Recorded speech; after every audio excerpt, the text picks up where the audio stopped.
আমরা কাপ্তাই ভ্রমণ শেষ করে আমরা কিন্তু এখন চলে যাচ্ছি রাঙামাটির দিকে। কাপ্তাই আসার রোডটা কিন্তু মাসাল্লাহ অনেক সুন্দর। আমরা আসার পথে এখানে ভিডিও নিতে পারিনি, কারণ তখন রাত হয়ে গেছিল। রাত হয়ে যাওয়ার কারণে এখানকার ভিডিও নিতে পারিনি। আর তাই প্ল্যান করেছি যে যাওয়ার পথে এখানকার ভিডিও নিব। তো এই রাস্তাটা কিন্তু যেমন সুন্দর তেমন ঠিক ভয়ঙ্কর। রাতে যখন আমরা এদিক দিয়ে গিয়েছিলাম তখন কিন্তু আমাদের কাছে খুব ভয় লেগেছিল, কারণ তখন আমরা দুইটা বাইক ছাড়া আর কোনো গাড়ি এখানে ছিল না। যার কারণে আমরা একটু ভয় পেয়েছিলাম, একটু আনইজি ফিল হয়েছিল, এবং শুনশান নীরব একটা রাস্তায় রাতের বেলা। যাই হোক, আর একটু ভয়ঙ্কর বিষয় আছে, সেটা হচ্ছে এই রাস্তা দিয়ে বন্য হাতি পারাপার হয় এই পার থেকে ওই পার। আর এখানকার হাতিগুলো নাকি খুবই ভয়ঙ্কর। আমি যখন এর আগে এখানে আসছি তখন এখানকার লোকাল যে মানুষ আছে তাদের সাথে কথা বলেছিলাম। ওরা বলল যে হাতি যখন এখান থেকে বের হয় এক দল বের হয়, তো রাস্তার আশেপাশের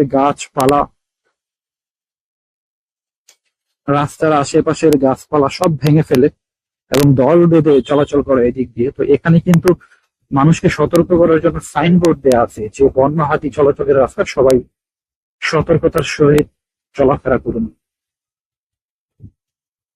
আপনি কাপ্তাই আসলে সবকিছুর প্রেমে পড়ে যাবেন। কাপ্তাই লেকের প্রেমে পড়ে যাবেন। তারপরে রাঙামাটি থেকে কাপ্তাই আসার যে রোড রয়েছে সেই রোড দেখলে আপনি কিন্তু আরো বেশি প্রেমে পড়ে যাবেন।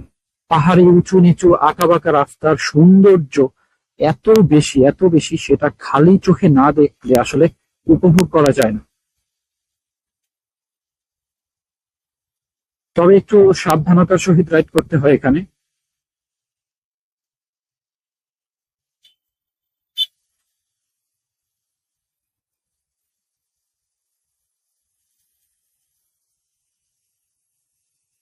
বাহ, তারা দুইজন পাখি হয়ে গেছে।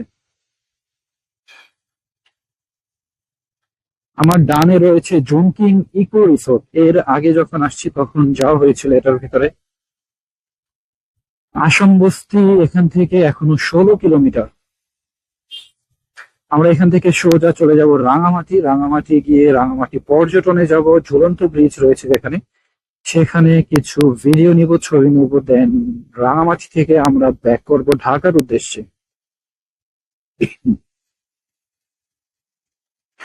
ওয়াও, কি অসাধারণ রাস্তা ভাই, অসাধারণ।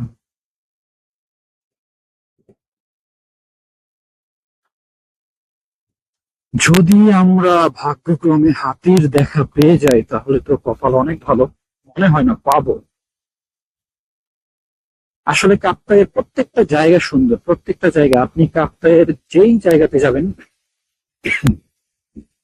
কাপ্তাইয়ের প্রত্যেকটা জায়গায় আপনার কাছে অনেক অনেক ভালো লাগবে।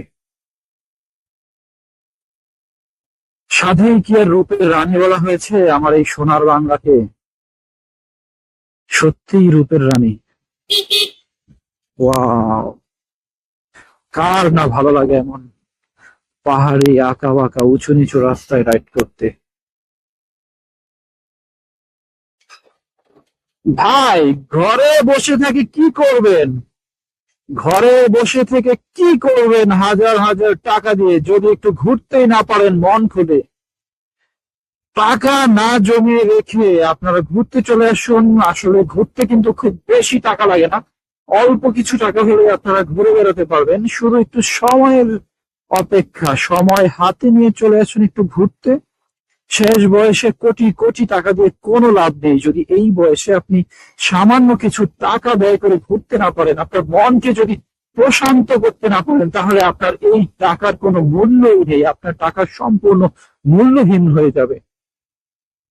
তাই সময় থাকতে নিজেকে ভালোবাসুন, নিজেকে সময় দেন প্রকৃতির মাঝে।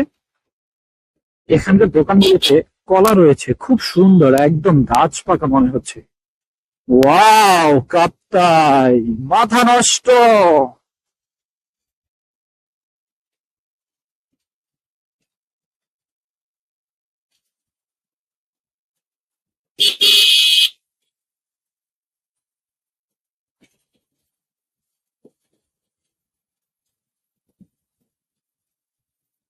ধন ধান্যা পুষ্পে ভরা আমাদের এই বসুন্ধরা, তাহার মাঝে আছে দেশে সকল দেশের সেরা, ও সে স্বপ্ন দিয়ে তৈরি সে দেশ স্মৃতি দিয়ে ঘেরা।